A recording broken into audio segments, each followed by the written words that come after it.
بسم اللہ الرحمن الرحیم الحمد للہ رب العالمین وصلی اللہ علی محمد وآلہ الطاہرین ولعنۃ اللہ علی اعدائہم اجمعین۔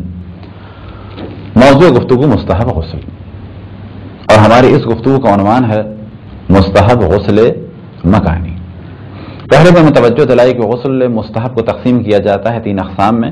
مستحب غسل زمانی، یعنی جو کسی خاص وقت میں مستحب ہوں، اور دوسری قسم ہے مستحب غسل مکانی، یعنی کسی جگہ کے لیے مستحب ہوں، اور تیسری قسم ہے مستحب غسل افعالی۔ اور یہ تقسیم ہوتے ہیں افعالی 2 اقسام میں، کسی کام کو انجام دینے کے لیے، اور دوسری قسم ہے کسی کام کو انجام دینے کے بعد۔ تو ہماری اس گفتگو کا عنوان ہے مستحب غسل مکانی۔ مستحب غسل مکانی میں جو سب سے پہلے مرحلے میں بیان کیے جاتے ہیں غسل، ان میں سے پہلا غسل ہے شہر مکہ مکرمہ میں داخل ہونے کے لیے غسل۔ اب اگر کوئی شہر میں داخل ہو گیا اور وہ حرم میں داخل ہونا چاہ رہا ہے، کیونکہ شہر مکہ تقسیم ہے 2 حصوں میں، حل و حرم۔ حرم وہ جگہ ہے کہ جہاں پر بعض کام حرام ہیں، وہ حج کے موضوع میں بیان ہوں گے۔ اب اگر کوئی مکے میں آ گیا اور حدود حرم میں داخل ہونا چاہتا ہے تو مستحب ہے کہ وہ غسل کرے۔ اب فرض یہ کریں کہ ہم مکہ آ گئے، شہر مکہ میں داخل ہونے والے تھے، ہم نے پہلے غسل کر لیا، شہر مکہ میں داخل ہو گئے غسل کر کے، اور اگر غسل کر کے داخل نہیں ہوئے مکہ پہنچ گئے تو پھر غسل کر لیا، کیونکہ اب ہم شہر مکہ میں ہیں۔ اب ہم ارادہ کر رہے ہیں کہ ہم حرم جا رہے ہیں، تو پھر غسل کر لیں۔ اب اگر حرم میں ہیں اور آپ نے ارادہ کیا مسجد الحرام میں داخل ہونے کا، تو مستحب ہے کہ مسجد الحرام کا غسل۔ مسجد الحرام میں آپ ہیں اور اللہ سبحانہ و تعالیٰ نے توفیق عطا فرمائی کہ آپ خانہ کعبہ میں داخل ہوں، ایک غسل مستحب ہے خانہ کعبہ میں داخل ہونے سے پہلے کا۔ تو یہ تو ہم نے تدریجاً 4 غسل بیان کر دیے، لیکن یہ چاروں غسل 4 نیت سے انجام دیے جا سکتے ہیں ایک ہی غسل کے ذریعے سے۔ فرض کریں کہ آپ کا ارادہ ہے کہ میں شہر مکہ میں بھی جا رہا ہوں، اس کے بعد حرم میں بھی جاؤں گا، اس کے بعد مسجد الحرام بھی جاؤں گا، اور پھر خانہ کعبہ میں بھی جاؤں گا، تو آپ پہلے سے ان 4 کاموں کے لیے ایک غسل انجام دے دیں، لیکن نیت ان 4 کی ہو، تو یہ بھی صحیح ہے۔ لیکن آپ پہلے حرم آئے ہیں، پہلے آپ مکے آئے ہیں، یہاں رکے، اب آپ کا ارادہ ہے حرم جانے کا، تو ایک غسل آپ نے مکے میں داخل ہونے سے پہلے کیا، اور اگر وہ نہ کر سکے تو داخل ہونے کے بعد کر لیا۔ اب کیونکہ حرم جا رہے ہیں تو ایک غسل آپ نے حرم کا کر لیا۔ پھر آپ مسجد جانا چاہ رہے ہیں، مسجد الحرام، اور وہاں پر بہت سارے باتھ روم بنے، ایک غسل آپ مسجد الحرام میں داخل ہونے کا کر لیں۔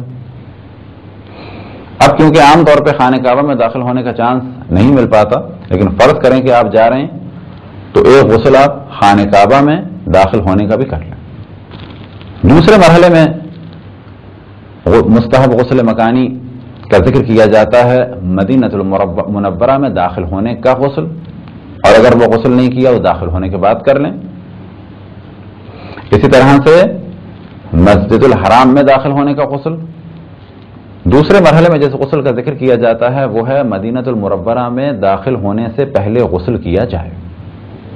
اور اگر یہ غسل کوئی انجام نہ دے سکا تو مدینہ المنورہ میں داخل ہونے کے بعد غسل کو انجام دے دے۔ اب اگر کسی نے یہ غسل کر لیا یا نہیں کیا، اب اس نے ارادہ کیا ہے مسجد النبوی جانے کا، تو مستحب ہے پہلے غسل کرے۔ اب مسجد النبوی تو ایک بڑا علاقہ ہے، اور اسی طریقے سے کہا جاتا ہے کوئی حرم میں جانے کا ارادہ کرے تو مستحب ہے کہ غسل کرے، مسجد النبوی میں جانے کا ارادہ کرے تو مستحب ہے غسل کرے۔ اب مسجد النبوی کافی بڑا علاقہ ہے، فرض کریں آپ نے ارادہ کیا ہے بقی کے آس پاس اس وقت میں جا رہا ہوں، مستحب ہے کہ غسل کریں۔ یا یہ کہ بعد میں آپ نے ارادہ کیا میں مسجد میں بھی جا رہا ہوں لیکن مسجد کے پچھلے حصے میں، مستحب ہے کہ غسل کریں۔ اسی طریقے سے مستحب ہے کہ اگر کوئی قبر رسول اللہ صلی اللہ علیہ وآلہ وسلم کی زیارت کے لیے جا رہا ہے تو مزید غسل کرے۔ لیکن اگر کسی کا ارادہ ہے کہ میں کل اتنے بجے سے اتنے بجے تک مدینہ المنورہ میں داخل ہوں گا، حرم بھی جاؤں گا، مسجد نبوی بھی جاؤں گا اور قبر مطہر رسول اللہ صلی اللہ علیہ وآلہ وسلم کی زیارت کروں گا، تو یہ چاروں غسل انجام دے سکتا ہے ایک غسل کے ذریعے سے۔ اگلے مرحلے میں ذکر ہو باقی جتنے بھی معصومین علیہ الصلوۃ والسلام کی زیارت کا ارادہ کریں، یعنی فزیکلی آپ اس جگہ پہ جا رہے ہوں تو مستحب ہے کہ غسل کر لیں، کیونکہ زیارت دو عنوان سے ہے۔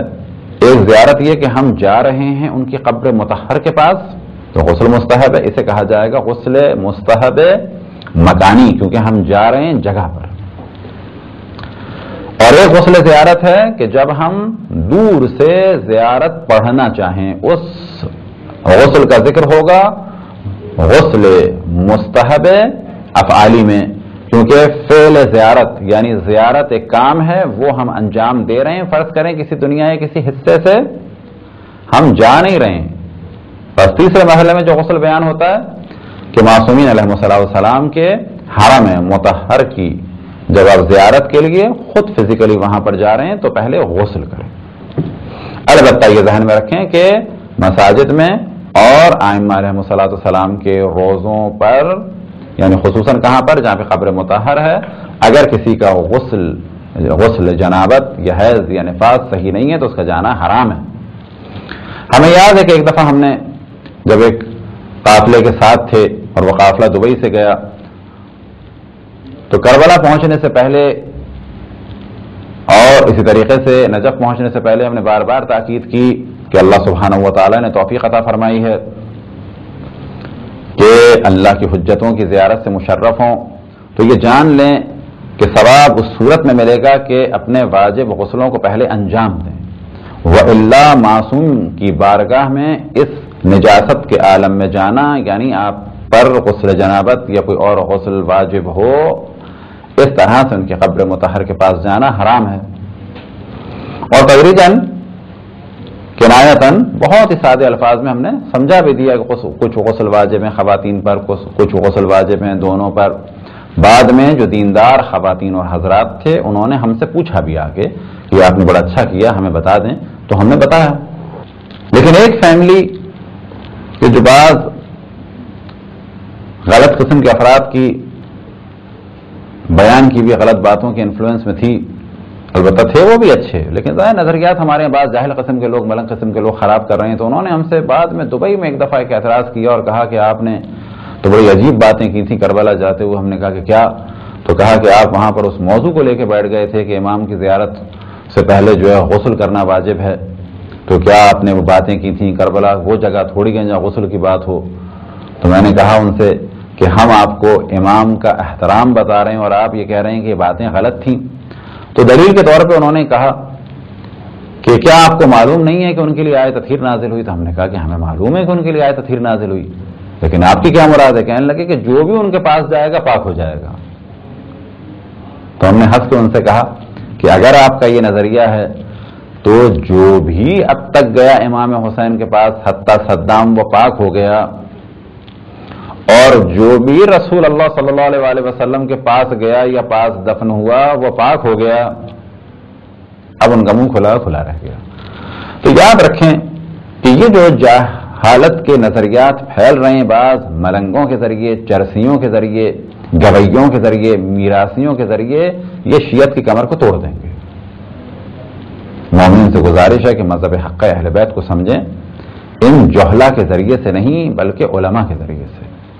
اور تدریجاً کوشش کریں کتابوں کو پڑھیں، مستند قسم کی کتابیں، نہ وہ کتابیں جو سازشی عناصر لکھ رہے ہیں اور ان کے لیے باہر سے فنڈنگ ہو رہی ہے اور گمراہ کیا جا رہا ہے۔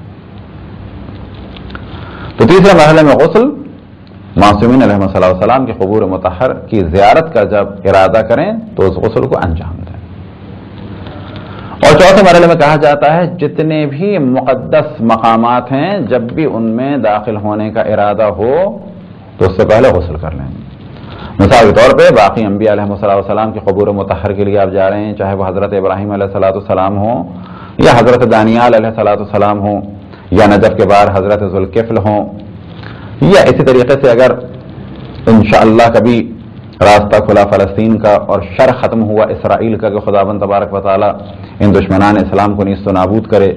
اور ہم یروشلم پہنچیں، بیت المقدس کی زیارت کریں، تو مستحب ہے کہ پہلے غسل کیا جائے۔ اسی طریقے سے وہاں پر دیگر انبیاء علیہ السلام کی جو قبور مطہر ہیں، مستحب ہے کہ پہلے وہاں پر غسل انجام دیا جائے۔ لیکن پھر ہم اس جانب توجہ دلائیں کہ اس وقت ہم فقط وہ غسل بیان کر رہے ہیں کہ جو مستحب بھی ہیں، اور ساتھ میں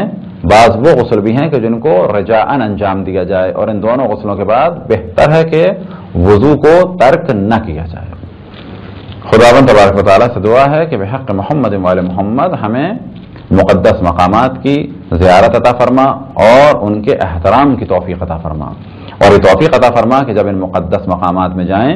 خصوصاً معصومین علیہ السلام کی محضر مبارک میں حاضر ہوں، انبیاء علیہ السلام اور امامزادوں کی